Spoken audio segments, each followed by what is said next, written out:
Welcome back to E life guys. इस video में हम अब मूव करते हैं हमारे next type of control statements के में, जो कि हमारा बेसिकली सिलेक्शन कंट्रोल स्टेटमेंट है। एंड वो सिर्फ एक ही टाइप का स्टेटमेंट हमारे पास अवेलेबल है, and that is our switch case. So इस वीडियो में हम एक कंसेप्चुअल एक्सप्लेनेशन उसका देखेंगे एंड बेसिक एग्जांपल्स भी कवर करेंगे। सो एक स्विच स्टेटमेंट का सिंटैक्स पहले देख लेते हैं। सबसे पहले हम अपना कीवर्ड स्विच लिखेंगे एंड देन पैरेंथेसिस को ओपन एंड क्लोज करके उसके अंदर हम एक एक्सप्रेशन लिखेंगे। सो एक्सप्रेशन मैंने डायरेक्टली लिख दिया, क्योंकि एक्सप्रेशन अगर हम कहीं पे लिख सकते हैं देन ऑब्वियसली हम वेरिएबल्स भी लिख सकते हैं एंड हम कॉन्स्टेंट्स भी आराम से लिख सकते हैं। सो एक जनरल रूल आपको बेसिकली हम अपना फॉलो करेंगे कि जो भी चीज़ हमारा पैरेंथेसिस के अंदर होता है उसको हम इवेल्युएट कर सकते हैं। ओके ये याद रखिए, क्योंकि जब मैं लेबल्स में आऊँगा देन फिर से उसके बारे में डिस्कस करेंगे। सो हम फिर करली ब्रेसेस को ओपन एंड क्लोज करके उसका एक बॉडी डिफाइन करेंगे एंड बॉडी के अंदर हम केस लेबल्स मेंशन करेंगे। सो केस हमारा एक कीवर्ड है एंड लेबल्स हमारे प्रिमिटिवली कॉन्स्टेंट्स हैं एंड हमारे लिए सिर्फ कॉन्स्टेंट्स ही अलाउड है। हम यहाँ पे वेरिएबल या फिर एक्सप्रेशन यूज़ नहीं कर सकते। एंड देन हम एक कॉलन देंगे एंड हमें जो स्टेटमेंट्स को एग्जीक्यूट करना है हम उनको इस कॉलन के राइट हैंड साइड में लिखेंगे एंड देन एक ब्रेक करके हमारे पास एक कीवर्ड है, हम वो भी यूज़ करेंगे। एंड यहाँ पे डॉट देने का मेरा मतलब ये है कि हम ऐसे कई सारे केस लेबल्स यूज़ कर सकते हैं और हमारा एक डिफ़ॉल्ट कीवर्ड भी अगेन हम यूज़ कर सकते हैं। मतलब अगर हमारा कोई भी केस लेबल अगर एग्जीक्यूट नहीं होता है देन उस केस में हमारा डिफ़ॉल्ट काम करेगा। सो डिफ़ॉल्ट का फंक्शनैलिटी बेसिकली हमारा एल्स इफ लैडर के लास्ट वाले एल्स स्टेटमेंट जैसा है। बिकॉज अगर हमारा कोई भी इफ़ या फिर एल्स इफ़ वाला पार्ट हमारा मैच नहीं करता या फिर उसका जो कंडीशन है वो ट्रू नहीं होता है देन हम एल्स वाले हिस्से को एग्जीक्यूट करते हैं। सो ये हमारे वो एल्स जैसे काम करेगा। उसके बाद बेसिकली लेबल का मैंने जो बोला है कि सिर्फ इंटीजर कांस्टेंट से लेता है, हमारा एक्सप्रेशन जो है सिर्फ वो भी सिर्फ इंटीजर वैल्यू से लेता है। बेसिकली मैं एक डिटेल्ड नोट आपके लिए लिख देता हूँ।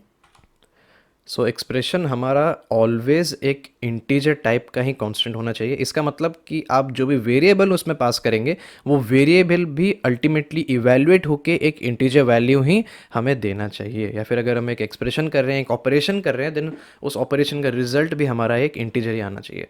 हाउएवर हम स्ट्रिंग कॉन्स्टेंट्स को हमारे इस एक्सप्रेशन की जगह यूज़ नहीं कर सकते। And by saying string constants I also mean real numbers, and real numbers को भी हम एक्सप्रेशन की जगह रिप्लेस नहीं कर सकते। यानी कि मैं 12.5 को मेरे पैरेंथेसिस के अंदर नहीं डाल सकता। सो ये था एक्सप्रेशन का हमारा जो भी लॉज है हमें ओबे करने पड़ेंगे। एंड यहाँ पे जो लेबल है वो लेबल क्या क्या हो सकता है? वेल बेसिकली हमारा लेबल भी हमारे एक्सप्रेशन के जैसे एक इंटीजर कांस्टेंट ही होना चाहिए। एंड यहाँ पे मैं अल्टीमेटली वर्ड को यूज़ नहीं करूँगा बिकॉज हमें सिर्फ कॉन्स्टेंट्स ही अलाउ है। हम यहाँ पे वेरिएबल यूज़ नहीं कर सकते हैं। ओके एक्सप्रेशन के बारे में मैंने कुछ बोला नहीं है बिकॉज उसके कुछ एक्सेप्शंस हैं जो कि मैं आपको दिखाना चाहूँगा।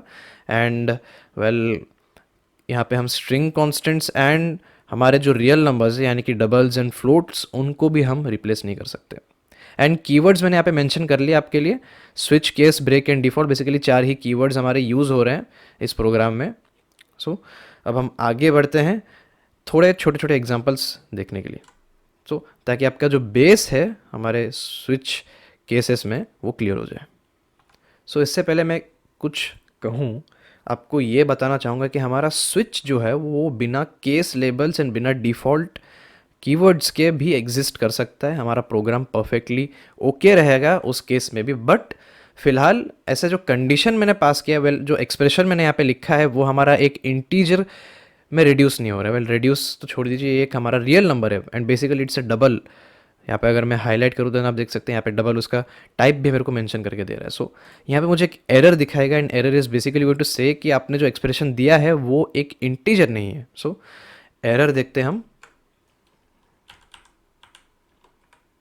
देख सकते हैं मैं रन करने जा रहा था आउट ऑफ हैबिट, बट यहाँ पे दिखा रहा है मुझे कि स्विच क्वांटिटी जो है वो एक इंटीजर नहीं है एंड हाईलाइट भी करके दिखा दिया। अब मैंने यहाँ पे एक छोटा सा केस लेबल मेंशन किया एंड देन मैं सबसे पहले ये कहना चाहूँगा कि सिर्फ आपका स्विच कीवर्ड लिख देने से ही काफ़ी है। वेल ऑपरेशनल कैपेबिलिटी वाइज हमारे लिए काफ़ी नहीं होगा, बट हमें कोई कंपाइल टाइम या फिर हमारे रन टाइम एरर्स हमें नहीं आएंगे। सो केस लेबल प्लस हमारा जो ब्रेक स्टेटमेंट है प्लस हमारा जो डिफ़ॉल्ट कीवर्ड है, ओके ब्रेक को मैंने स्टेटमेंट बोल दिया, आई एम सॉरी, ब्रेक भी एक कीवर्ड है, सो ब्रेक, डिफ़ॉल्ट, केस, इन तीनों कीवर्ड्स को हम ऑप्शनल वे से यूज़ कर सकते हैं, यानी कि इनको हमारे स्विच के अंदर मेंशन ना करने से भी हमें कोई प्रॉब्लम होगा नहीं। सो यहाँ पे मैंने एक इंटीजर कांस्टेंट पास किया, मैं आपको पहले वो दिखाना चाहूँगा, वो केस जिसमें कि मैं कुछ भी स्विच के अंदर नहीं दूंगा एंड स्टिल मेरा जो प्रोग्राम है वो सक्सेसफुली कंपाइल भी होगा। देख सकते हैं कंपाइल टाइम एरर कुछ आया नहीं एंड रन होने से रन बेसिकली कुछ दिखाएगा नहीं क्योंकि मैंने कुछ प्रिंट किया ही नहीं है, बट सक्सेसफुली मेरा बंद हो जाएगा।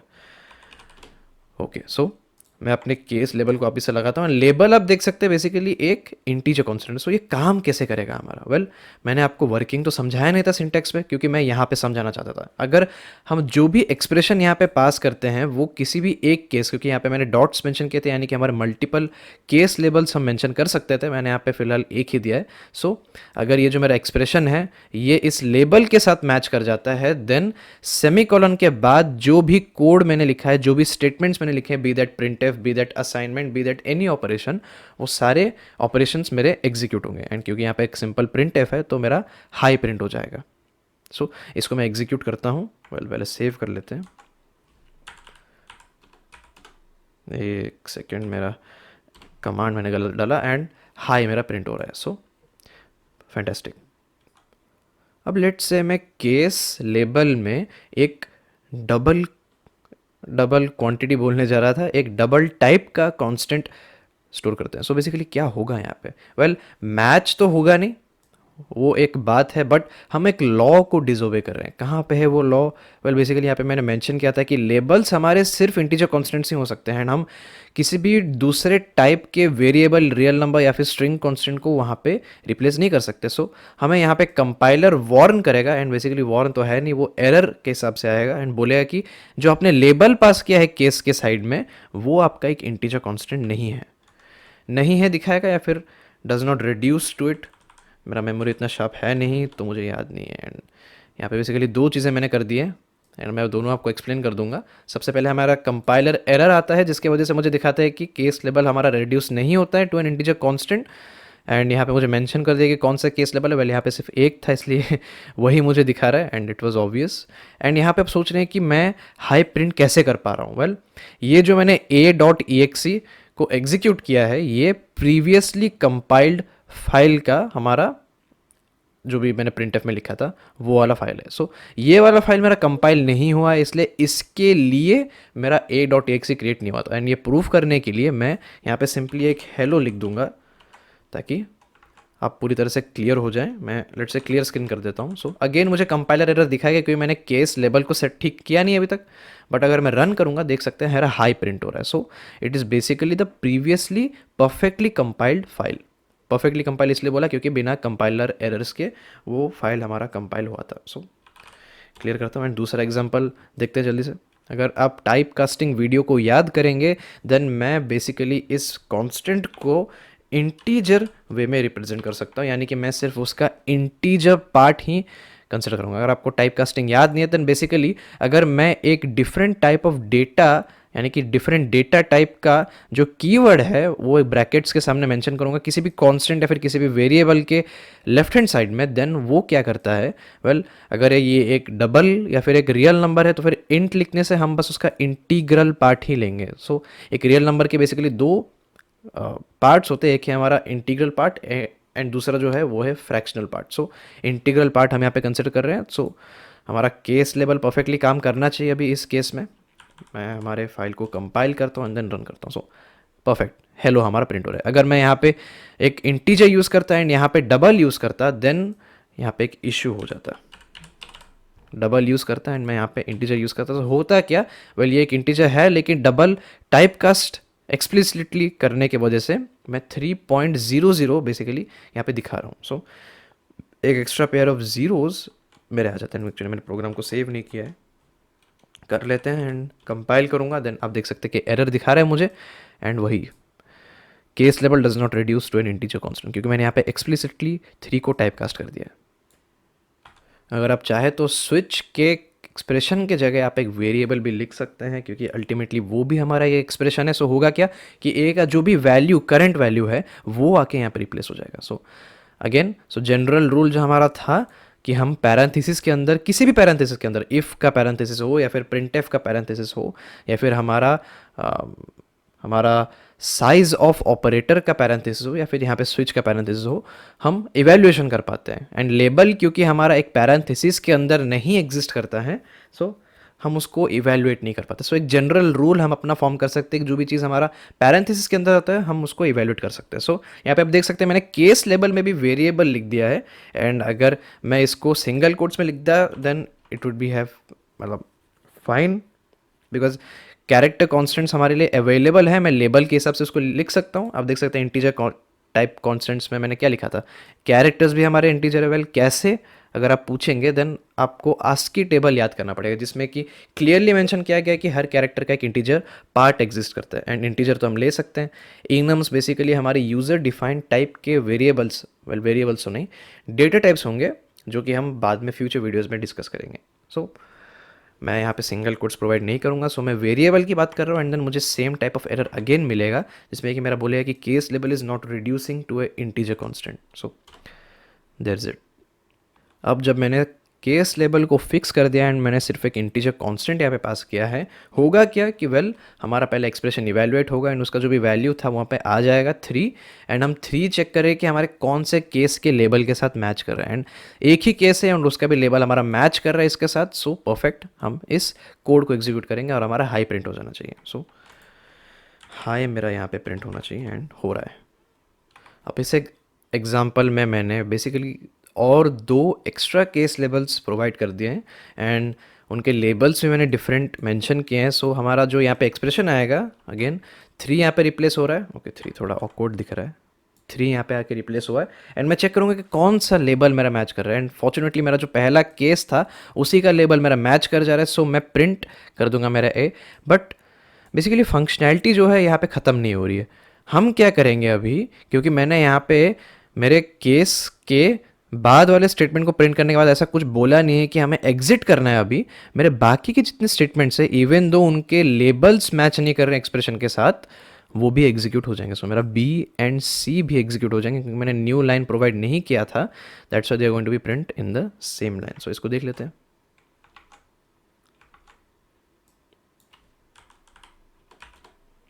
ए B C. So else if ladder जैसा एक सिमिलैरिटी बेसिकली आएगा जब मैं ये मेंशन करने लग जाऊंगा कि मुझे यहाँ से अभी इस चीज़ को प्रिंट करने के बाद और आगे नहीं जाना है। सो वो हमारी फंक्शनैलिटी हमें कहाँ देखने को मिलती थी, वेल एल्स इफ लैडर्स में, उसमें भी आएंगे जल्दी।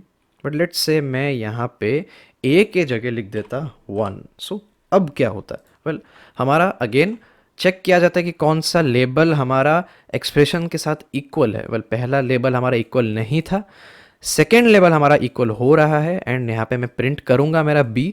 बट बी को प्रिंट करने के बाद मैंने ऐसा कोई कोड नहीं लिखा है जो कि बोल रहा है कि भाई अब रुक जाओ, आगे मत जाओ। बट क्योंकि मैंने लिखा नहीं है, मैं सी को भी प्रिंट करना पड़ेगा। एंड कंडीशन चेकिंग नहीं होता, even though 2 is not equal to 1, हमारा ये जो स्टेटमेंट है जो कि मैंने उसके साइड में लिखा है वो एग्जीक्यूट हो जाएगा। सो इसको भी रन करके देख लेते एक बार।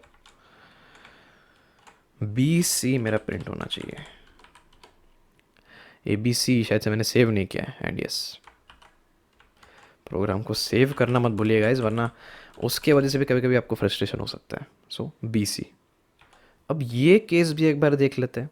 लेट्स से कि मैंने 2 केस लेबल्स को सेम टाइप के मेंशन किए। यहाँ पे मैंने एक केस का लेबल 3 मेंशन किया and then again line number 10 में मैंने एक और केस में भी 3 मेंशन किए हैं। वेल ऐसा करने से क्या हमारा प्रोग्राम सही से चलेगा? वेल नो, हमारा कंपाइलर बेसिकली कंफ्यूज हो सकता है। पहले आप सोचेंगे कि मैं तो यहाँ पे एक्सप्रेशन 1 दे रहा हूँ, देन इनका तो प्रॉब्लम होगा नहीं, तो ऐसे भी एग्जीक्यूट हो नहीं रहे हैं, देन क्या प्रॉब्लम है? वेल यहाँ पे जो मेरा एक्सप्रेशन है मैंने इसको हार्ड कोड किया है, यानी कि मैंने ऑलरेडी मेंशन कर दिया है कि मेरे यहाँ पे एक्सप्रेशन क्या होगा। बट लेट्स से मैं यहाँ पे मेरा वेरिएबल ए पास करता एंड ए का जो इनपुट है मैं यूज़र से लेता। सो देर इज़ अ पॉसिबिलिटी कि यूज़र हमारा 3 मार सकता है एंड जब 3 मारेगा देन हमारा कंपाइलर पूरा कंफ्यूज हो जाएगा कि भाई कौन सा लेबल आप एग्जीक्यूट करना चाहते हो। एंड ऐसा नहीं है कि पहला केस जब हमारा मैच कर गया देन हम बाकी देखेंगे नहीं, क्योंकि अगर मेरा पहला 3 यहाँ पे मैच करता है देन इसको मैंने प्रिंट कर दिया ना। मैंने आपको बोला था कि बिना हम इसको चेक करके आगे बढ़ रहे हैं, बट ऐसा होता नहीं है। हमारा कंपाइलर कन्फ्यूजन मतलब पॉसिबिलिटी होती है कन्फ्यूजन क्रिएट होने की, एंड वो उसको ऑब्वियसली अवॉइड करेगा एंड आपको एक एरर दिखाएगा, जिस एरर में बेसिकली वो मेंशन करेगा कि आप एक केस लेबल को डुप्लीकेट करने की कोशिश कर रहे हैं। सो एरर देख लेते हैं सबसे पहले, एंड यहाँ पे आपको लाइन भी मेंशन करके देता है वो कि लाइन नंबर 10 में जो आपने डुप्लीकेट केस वैल्यू लिखा है वो ऐसे दिख रहा है आपका, आपने उसमें ये वाला प्रिंट स्टेटमेंट दिया है, एंड आपको ये भी बताता है कि आपने इसको प्रीवियसली कहाँ पे यूज़ किया था इस टाइप के केस लेवल को, सो लाइन नंबर 8 में। So that's a very detailed error, and confusion compiler को ना हो इसलिए वो आपको इस टाइप का एरर देता है। ओके, सो मैं क्या देखते जा रहा था कि जब मेरा जहाँ से भी मेरा केस का लेबल जो है एक्सप्रेशन से मैच कर रहा था, अगर मैं कोई कोड नहीं लिख रहा था जिस जो कि बताता है कि इसको प्रिंट करने के बाद भाई अभी छोड़ दो स्विच, हमारा स्विच के करली ब्रेसेस से बाहर चले जाओ, क्योंकि मैं ऐसा कुछ मेंशन कर नहीं रहा हूँ, देन हमारा ये कोड एग्जीक्यूट होने के बाद उसके नीचे जितने भी कोड है वो भी एग्जीक्यूट हो रहे हैं। यहाँ पे सिर्फ एक ही कोड था हमारे केस लेवल का, सो ये भी एग्जीक्यूट होता है। सो इस प्रोग्राम में मुझे प्रिंट हो जाएगा क्या, वेल ए एंड बी एक ही लाइन पे। सो इसको अवॉइड कैसे करें, ए एंड बी हमारा आ रहा है, हम जान चुके हैं अभी, that's well and good, but इसको अवॉइड क्या करें। ये कोड जो मैं बोल रहा हूँ बार बार, ये कोड है क्या, वेल अगर आप नोटिस करेंगे तो एक कीवर्ड मैं अभी तक यूज़ किया नहीं हूँ, and that is the break. And आप देख सकते हो उसको मैं स्टेटमेंट्स के राइट हैंड साइड में एम्प्लेस किया हूँ। सो ब्रेक के आप लिटरल मीनिंग में जा सकते हैं, there is no problem with it. Break जैसे ही हमारा जो है प्रोग्राम देखता है वो हमारे पूरे स्विच का जो भी मतलब ये जो करली ब्रेसेस है यानी कि जो बॉडी है उसको छोड़ के बाहर चला जाएगा, यानी कि लाइन नंबर 11 में। So that is precisely what break does. So अब जब मैं इस प्रोग्राम को रन करूँगा होगा क्या कि मेरा केस लेबल मेरे एक्सप्रेशन से मैच कर गया, सो वेल एंड गुड, मैं इस पीस ऑफ कोड को एग्जीक्यूट करूंगा जिससे मेरा ए प्रिंट हो जाएगा। बट देन मैं ब्रेक कीवर्ड को देखता हूँ जो कि बोलता है कि भाई बस अब और आगे मत जाओ, बाहर चले जाओ हमारे स्विच के, सो मैं यहाँ पे आ जाऊँगा। So that's how it's going to work. देख लेते हैं, हमारा सिर्फ ए प्रिंट होना चाहिए, एंड फैंटेस्टिक। एंड सो इसका थोड़ा डिटेल्स मैं सोच रहा हूँ कि आपके लिए लिख दूँ यहाँ पे कि ब्रेक हमारा बेसिकली हमें किस चीज़ में हेल्प करता है। It is used to prevent next case और आउटसाइड स्विच ब्लॉक। एक्चुअली सिर्फ फिलहाल के लिए नेक्स्ट स्विच केस की ही बात करते हैं। It is used to prevent execution of the next cases. Perfect. अब ऐसा भी एक सिचुएशन आएगा हमारा कि हमारा जो स्विच में हमने जो भी एक्सप्रेशन पास किया है वो हमारे किसी भी लेबल के साथ मैच नहीं कर रहा है।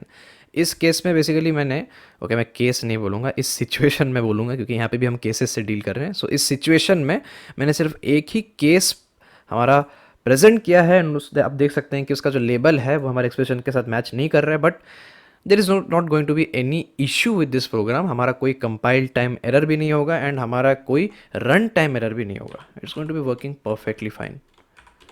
मैच नहीं कर रहा है तो नहीं कर रहा है, अब हम क्या कर सकते हैं। जैसे कि हमारा इफ़ के हम अगर कंडीशंस की बात करें, अगर हमारा इफ़ का कंडीशन मैच नहीं कर रहा था देन क्या हमारा प्रोग्राम बंद हो रहा था? नो, हम बस उसके अंदर के जितने भी कोड थे उसको एग्जीक्यूट नहीं कर रहे थे and we were just moving on. But then आता है हमारा एल्स स्टेटमेंट का लॉजिक तो नहीं बोलूँगा, ऑपरेशनल कैपेबिलिटी। सो अगर हमारा इफ़ का जो भी कंडीशन है वो मैच नहीं करता है, हम एल्स के अंदर जो भी कोड लिखा है उसको एग्जीक्यूट करेंगे। और हमारे स्विच के केस में डिफ़ॉल्ट जो कीवर्ड है वो एल्स के जैसा काम करेगा, यानी कि अगर हमारा कोई भी केस लेबल मैच नहीं करता है हमारे एक्सप्रेशन के साथ, देन डिफ़ॉल्ट के साइड में मैं जो भी चीज़ लिखूँगा वो एग्जीक्यूट हो जाएगा। एंड बेसिकली यहाँ पे मैं एक स्टाइलिश भाषा में यही बोल दूंगा कि लेट्स से नो मैच, यानी कि हमारा कोई भी लेबल मैच नहीं किया, that's why I am printing this out. So इसको प्रिंट कर देते हैं। प्रोग्राम मैंने सेव कर लिया है, नाइस, ओके परफेक्ट। अब बारी आती है इस सिचुएशन की। इस सिचुएशन में बेसिकली हो क्या रहा है यहाँ पे, वेल मैंने डिफ़ॉल्ट को सबसे पहले मेंशन कर दिया है, बट क्या ये चीज़ हमारा चेकिंग हो रहा है? वेल एक्चुअली इसको समझने के लिए मुझे एक और केस लेबल को इंट्रोड्यूस करना पड़ेगा। सो यहाँ पे मैंने एक और केस लेबल दे दिया है क्योंकि मैं देना भूल गया था, क्योंकि टेस्टिंग के लिए हमें हेल्प होगी बहुत ज़्यादा। सो यहाँ पे मैंने एक ऐसा लेबल पास किया है जो कि मैच कर रहा है, बट डिफ़ॉल्ट को मैंने ऊपर की ओर मूव कर दिया। सो क्या हो सकता है? वेल यहाँ पे एक चीज़ आपको याद रखनी पड़ेगी कि डिफ़ॉल्ट हमारा एल्स के हिसाब से काम करता है। हमारे स्विच में जब हम एल्स की बात करेंगे या फिर स्विच में हम जब डिफ़ॉल्ट की बात करेंगे, तो अनलेस एंड अनटिल हमारा कोई भी जो भी लेबल है वो मैच नहीं कर रहा है, मतलब एक्चुअली मैंने अनलेस एंड अनटिल क्यों बोला, अगर हमारा कोई भी लेबल हमारे एक्सप्रेशन के साथ मैच नहीं करेगा, only then it is going to execute. हमारा डिफ़ॉल्ट तभी काम करेगा। बट यहाँ पे आप देख सकते हैं कि मेरा एक केस ऐसा है जो कि मैच कर रहा है इसके साथ। सो बेसिकली मेरा टेस्ट वाला हिस्सा जो है वो प्रिंट हो जाएगा इस प्रोग्राम की वजह से। And default even though it is having a higher position, इसको हम चेक नहीं करेंगे क्योंकि हम पहले केस लेबल्स को चेक करेंगे कि वो हमारे एग्जीक्यूट हो रहे हैं नहीं, उसके बाद जाके हम आगे बढ़ेंगे। सो अब मैं क्या करूँगा, इसको मैं 5 कर दूंगा। सो अब मेरे पास कोई भी केस लेबल्स मैच नहीं हो रहे। सो अब क्या होगा, after we have checked that हमारे कोई भी केस लेबल्स मैच नहीं कर रहे, हम डिफ़ॉल्ट को एग्जीक्यूट करेंगे एंड हमारा नो मैच प्रिंट होगा। बट एक और इंटरेस्टिंग चीज़ यहाँ पे हमें नोटिस करनी पड़ेगी। यहाँ पे अगेन मैंने ऐसा कोई कोड लिखा ही नहीं है जो कि हमें बोल रहा है कि नो मैच प्रिंट करने के बाद बाहर चले जाओ। सो नो मैच के बाद मेरा ए एंड टेस्ट, ये प्रिंट स्टेटमेंट्स भी मेरे एग्जीक्यूट हो जाएंगे। सो मैं एक न्यू लाइन क्रिएट कर देता हूँ क्योंकि मैं बहुत सारी चीज़ें प्रिंट कर रहा हूँ। सो नए लाइन से प्रिंट करना अच्छा रहेगा। ओके नाइस, अब हम इसको एग्जीक्यूट करते हैं। सो आप देख सकते हैं कि जब मेरा डिफ़ॉल्ट स्टेटमेंट, डिफ़ॉल्ट केस जो है मेरा एग्जीक्यूट होता है, मैंने ब्रेक ना लिखने की वजह से मेरे बाकी के केसेस भी एग्जीक्यूट हो जाते हैं। सो अगर मैं यहाँ पे एक ब्रेक दे देता तब मुझे कोई इशू होता नहीं। अब इसको रन करते हैं, देन हमारा नो मैच हमें सिर्फ प्रिंट होना चाहिए एंड परफेक्ट एक नया लाइन भी क्रिएट हो रहा है बैकस्लैश की वजह से। एंड लेट्स से मैं इसका थोड़ा ऑर्डर थोड़ा चेंज कर देता। यहाँ पे एक्चुअली मैं केस 3 को ऊपर में लेके आना चाहता हूँ एंड इसको नीचे मूव कर देंगे, ये वाला वाइट स्पेस हटा देंगे। एंड मैं यहाँ पे एक और बार हमारा डुप्लीकेट केस इंट्रोड्यूस करना चाहता हूँ एंड इसको बस बी कर देता हूँ। एंड यहाँ पे अभी बैकस्लैश की ज़रूरत है नहीं, हमारा परफेक्टली काम करेगा। सो इस केस में क्या होगा, हमारा जो एक्सप्रेशन है वो लेबल के साथ मैच नहीं कर रहा है, बट हमारे पास एक डुप्लीकेटिंग केस है कि हमें एरर मिलेगा। वेल यस, एरर हमें मिलेगा क्योंकि हमेशा हमारा एक पॉसिबिलिटी रहता है कि हमारा एक्सप्रेशन जो है वो फ्यूचर में चेंज हो सकता है। सो कंपाइलर कोई भी रिस्क नहीं लेगा एंड आपको जल्द से जल्द एरर दिखाएगा। एंड एरर बहुत डिटेल्ड है, आपको डुप्लीकेट कहाँ पे हो रहा है वो भी दिखाएगा एंड प्रीवियसली कहाँ पे यूज़र है वो भी दिखाएगा, ताकि आप फ्यूचर रेफरेंस के हिसाब से उसको चेंज कर सकते हैं। सो ये हमें अवॉइड करना पड़ेगा कि हम कभी भी केस लेबल्स को डुप्लीकेट नहीं करेंगे। अब ये एक बहुत ही इंटरेस्टिंग एग्जांपल आपके सामने लेके आया हूँ मैं। यहाँ पे मैंने हमारा एक्सप्रेशन जो है वहाँ पे एक इंटीजर कांस्टेंट 2 पास किया, बट अब देख सकते हैं कि केस लेबल्स जो मैंने 2 प्रोवाइड किए हैं वो थोड़े डिफरेंट दिख रहे हैं। अभी ये जो 2 है ये एक इंटीजर 2 नहीं है, ये हमारा कैरेक्टर 2 है। ओके, एंड ये जो हमारा 2 है ये एक इंटीजर 2 है। आइडेंटिफाई कैसे करेंगे, वेल सिंगल कोट्स के अंदर हमारा सिर्फ एक ही कांस्टेंट है and that is going to be a character constant. So कौन सा हमारा मैच करेगा, well it's going to be completely straightforward. And basically एक चीज़ हमारे बैकग्राउंड में होता है, स्ट्रेट फॉरवर्ड बात करने से पहले मैं बैकग्राउंड में हमारा क्या चीज़ हो रहा है मैं दिखाना चाहूँगा। क्या हो रहा है ना, हमारा जो कैरेक्टर कांस्टेंट है उसका इंटीजर पार्ट हमारे लेबल में आके रिप्लेस हो जाता है। इंटीजर पार्ट में थोड़ा भूल गया था, इसलिए जब मैं इसके ऊपर हाईलाइट कर रहा था मुझे दिखा रहा था कि इसका आस्की इंटीजर वैल्यू 50 है। सो बेसिकली होता क्या है कि हमारा प्रोग्राम रन होने से पहले उसका आस्की वैल्यू यहाँ पे आके रिप्लेस होता है। सो 50 हम यहाँ पे एक्चुअली कंपेयर कर रहे हैं। सो 2 ऑब्वियसली हमारे 2 के साथ मैच करें क्योंकि 50 तो बिल्कुल भी हमारे 2 के साथ इक्वल है नहीं। सो हमारा बी प्रिंट होना चाहिए, बट अगर आप ध्यान दे के सुन रहे थे देन आप नोट कर सकते हैं कि हमारा बी के साथ साथ नो मैच भी प्रिंट होगा क्योंकि मैंने यहाँ पे ब्रेक स्टेटमेंट प्रोवाइड नहीं किया है। सो इसको क्लियर करते हैं एंड देन कंपाइल एंड आप देख सकते हैं बी के बाद नो मैच मेरा प्रिंट हो जाता है। ओके, लेट्स से कि मैं यहाँ पे कैरेक्टर कांस्टेंट को रख के यहाँ पे 50 लेता। सो अब क्या होता, ओके ये एक इंटरेस्टिंग क्वेश्चन बन चुका है। लाइक अभी अभी मेरे दिमाग में आया कि अगर मैं ऐसे सिचुएशन प्रोवाइड करूँ तो क्या होगा। वेल अगर आप अगेन ध्यान दे के सुन रहे थे देन आप याद करें क्योंकि मैं अभी जस्ट उस स्टेटमेंट को काटा हूँ। यहाँ पे मैंने कमेंट लाइन में लिखा था कि आपके एग्जीक्यूशन होने से पहले सबसे पहले आपका क्या होता है। वेल यहाँ पे आपका इंटीजर वैल्यू रिप्लेस होगा एंड क्योंकि आपका इंटीजर वैल्यू यहाँ पे रिप्लेस हो चुका है, आपका कंपाइलर देख सकता है कि 2 case values, similar case values again हम यूज़ कर रहे हैं। So again duplicate case value वाला आपको एरर दिखाएगा आपका कंपाइलर। सो इसको भी रन करके मैं एक बार देख लेता हूँ कि एग्जैक्टली ये हो रहा है। And yes, again duplicate case value का हमें एरर दिखा रहा है। सो एक और केस मैं अगेन आपके सामने प्रेजेंट करूँगा। लेट्स से यहाँ पे मैं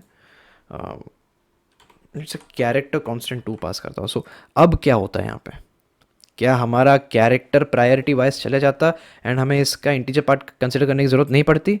क्या ऐसा होता? Well no. स्विच के अंदर आप जो भी चीज़ पास करेंगे वो अल्टीमेटली एक कैरेक्टर कैरेक्टर बोल रहा हूँ, एक इंटीजर कांस्टेंट होगा ही होगा। सो यहाँ पे भी हमारा बैकग्राउंड में क्या होता है कि जब हम कैरेक्टर 2 लिखते हैं उसका जो इंटीजर 50 वैल्यू है वो आके यहाँ पे रिप्लेस हो जाता है। And case levels are no better, हमारा केस लेवल में भी 50 आके रिप्लेस होगा। सो अगेन हमारा कंपाइलर जो है यहाँ पे कंफ्यूज हो जाता है। तो ऐसा कुछ नहीं है कि आपका कैरेक्टर पास करेंगे तो कैरेक्टर को प्रायोरिटी मिलेगा एंड डुप्लीकेट वाला सिचुएशन जो है वो सॉल्व हो जाएगा, ऐसा कुछ नहीं होता है। आपका एरर अगेन आपको दिखाएगा। अब ये आपके लिए एक छोटा सा चैलेंज है। सो गेस कीजिए कि यहाँ पे हमारे प्रोग्राम में बेसिकली क्या होगा। मैं आपको आउटपुट निकालने के लिए नहीं बोल रहा हूँ, मैं बस ये जानना चाहता हूँ कि आप कैसे सोच रहे हैं। सो गेस करिए, वेल गेस तो नहीं कहूँगा, प्रेडिक्ट करने की कोशिश कीजिए कि इस प्रोग्राम का हमारा रिजल्ट क्या होगा। Okay, so welcome back guys. Hopefully आपने सही चीज़ प्रेडिक्ट किया है, क्योंकि अगर आप ध्यान देंगे देन यहाँ पे मैं एक वेरिएबल को हमारे केस लेवल में पास कर रहा हूँ। एंड क्योंकि ये हमारे लेबल्स जो हैं वो इवेलुएट नहीं होते, हमें सिर्फ इंटीजर कांस्टेंट से उधर पास करना अलाउ है, देन हमें यहाँ पे एक स्ट्रेट फॉरवर्ड एक एरर मिलेगा कि हमारा जो केस लेवल है लाइन नंबर 8 में वो रिड्यूस नहीं हो रहा है एक इंटीजर कांस्टेंट में। सो क्लियर स्क्रीन करेंगे, उसके बाद कंपाइल करूंगा एंड आप देख सकते हैं कि लाइन नंबर 8 में मुझे मेंशन करके दिखा रहा है कि case level does not reduce to an integer constant. So ये बेसिकली आपका थोड़ा सा अटेंटिवनेस मुझे चेक करना था, इसलिए ये चैलेंज मैंने आपके सामने प्रेजेंट किया। अब इस एग्जांपल को दिखाने के पीछे मेरा रीज़न ये है कि मैं बेसिकली ये दिखाना चाहता हूँ कि हमारा स्विच केस जो है वो एंटायरली हमारे इफ एल्स जैसा सिमिलर है नहीं, बस कुछ सिमिलरिटीज़ हमारे पास है। सो मैं यहाँ पे एक इंटीजर कांस्टेंट 0 पास कर रहा हूँ। देख सकते हैं कि क्लियरली 8 नंबर लाइन में जो भी केस लेबल है वो हमारा मैच कर रहा है इसके साथ। सो मेरा 0 प्रिंट हो जाना चाहिए। बट अगर आप याद करेंगे देन हमारे इफ़ के पैरेंथेसिस के अंदर जो भी मैं पास कर रहा था वो हमारा इवेल्युएशन होने के बाद चेकिंग हो रहा था। एंड चेकिंग का मतलब मेरा ये है कि मैं ट्रू या फिर फॉल्स वो वैल्यू है वो देख रहा था। सो यहाँ पे अगर मैं 0 लिखता देन हमारा बेसिकली क्या होता, well it is going to be false. लेकिन जब हम स्विच के केस में हमारा 0 पास करते हैं हम बेसिकली उसको चेक नहीं कर रहे हैं, ओके हम उसको इवेल्युएट कर रहे हैं। ओके इवेल्युएट किसके साथ ना, लेबल्स के साथ। एंड यहाँ पे इवेल्युएशन का मतलब ये नहीं है कि एडिशन सब्सट्रैक्शन मल्टीप्लिकेशन, ये हमारा चेकिंग इस प्रकार का होता है। ओके यानी कि बेसिकली मैं इतना कहना चाहता हूँ कि यहाँ पे हम जो भी चीज़ पास करेंगे उसको हम इवेल्युएट करेंगे। ओके सो मैं अपने प्रोग्राम को रन करके दिखा देना चाहता हूँ कि हमें यहाँ पे 0 प्रिंट होगा। आप नेगेटिव इंटीजर्स को भी हमारे केसेस एंड स्विच एक्सप्रेशंस में पास कर सकते, कोई इशू नहीं है, because they are ultimately our integer constants. But matching का प्रॉब्लम आपका हो सकता है। अगर आप -2 दे रहे हैं देन आपका एग्जैक्टली -2 करके एक लेबल होने के बाद ही आपका वो केस एग्जीक्यूट होगा। एंड यहाँ पे मैंने ब्रेक मेंशन नहीं किया तो फिर मेरा A एंड B दोनों जो है वो प्रिंट हो जाना चाहिए। सो कंपाइल करेंगे एंड रन एंड A भी हमारा प्रिंट हो रहा है। इस एग्जाम्पल में हमारा जो जनरल रूल हम लेके चल रहे थे कि पैरेंथेसिस के अंदर हम जो भी चीज़ को कंसिडर करेंगे उसका एवेल्युएशन हम कर सकते हैं, उधर एक एक्सेप्शन आएगा। यहाँ पे हम हमारे एक्सप्रेशंस को लिख सकते हैं जो कि हमारा एक सिंपल एक्सप्रेशन है, हम जिसमें एक ऑपरेटर को यूज़ कर रहे हैं एंड उसके रिजल्ट को कंसिडर कर रहे हैं। सो ये टाइप का केस लेबल लिखना हमारे लिए अलाउड है, कोई चिंता नहीं है। आप ये मत सोचे कि आप 2 > 3 इसको जैसे लिखा है वो हमारा एज इट इज़ मैच कर रहा है, नो। दो हमारे रिजल्ट्स हैं, स्विच यहाँ पे हमारा एवेल्यूशन होकर देखता है कि क्या हमारा 2 > 3 है, वेल यस। तो हमारे यहाँ पे यहाँ पे मैं गलती कर रहा हूँ, 2 > 3 कब से हो गया 2 हमारा 3 से छोटा है, सो हमारा 0 आके रिप्लेस होगा। 2 इज़ नॉट > 3, हमारा 0 यहाँ पे आके रिप्लेस होता है। 5 यहाँ पे मैंने एक्चुअली मैं यहाँ इसको जस्ट > साइन से रीड करने वाला था अगेन, सो यहाँ पे गलती वो नहीं करेंगे। 7 हमारा 5 से ज़्यादा है, इट्स ट्रू, सो यहाँ पे मैं 1 लिखूँगा। हम देख सकते हैं कि बैकग्राउंड में जो मेरे कॉन्स्टेंट्स हैं, ओके हम यहाँ पे एक्सप्रेशंस की सिमिलरिटी नहीं देख रहे हैं। हमारा जितना भी चीज़ है, जो भी चीज़ है, क्योंकि एक ऑपरेटर एंड हर ऑपरेटर हमको कुछ रिटर्न करता है, यहाँ पे हमारे कॉन्स्टेंट्स जो है वो रिप्लेस होंगे, हम एक्सप्रेशन को मैच नहीं कर रहे हैं। सो ये एक गलती करने का पॉसिबिलिटी बहुत ज़्यादा है। इसके बाद मैं आपको एक और केस दिखाऊंगा इसके साथ, ताकि आप पूरी तरह से क्लियर हो सके इस चीज़ से। आप देख सकते हैं कि ज़ीरो ही मेरा मैच कर रहा है केस लेबल के साथ, जो कि ज़ीरो के साथ इवेलुएट हो रहा है, इसलिए मेरा ए प्रिंट हो रहा है। बट क्योंकि मैंने यहाँ पे ब्रेक मेंशन किया नहीं था तो मेरा बी भी प्रिंट हो रहा है इक्विवेलेंटली। एंड लेट्स से यहाँ पे मैं 4 लिख देता हमारे 2 की जगह। तो अब क्या हो रहा है? वेल, अब हमारा जो रिजल्ट है वो 1 आ रहा है। एंड क्योंकि यहाँ पे 2 हमारे ऐसे केसेस है जिनका कि लेबल मैच कर रहा है, सो मुझे यहाँ पे एक एरर दिखाना चाहिए quickly. So compile time error, and वो मेंशन करता है आपको कि आपका जो केस वैल्यू है वो डुप्लीकेट हो गया। यहाँ पे केस वैल्यू बोला है। सो हमें जानना पड़ेगा कि हमारे जो लेबल्स हैं वो पहले इवेल्युएट होते हैं, हम एक्सप्रेशन को मैच नहीं कराते हैं।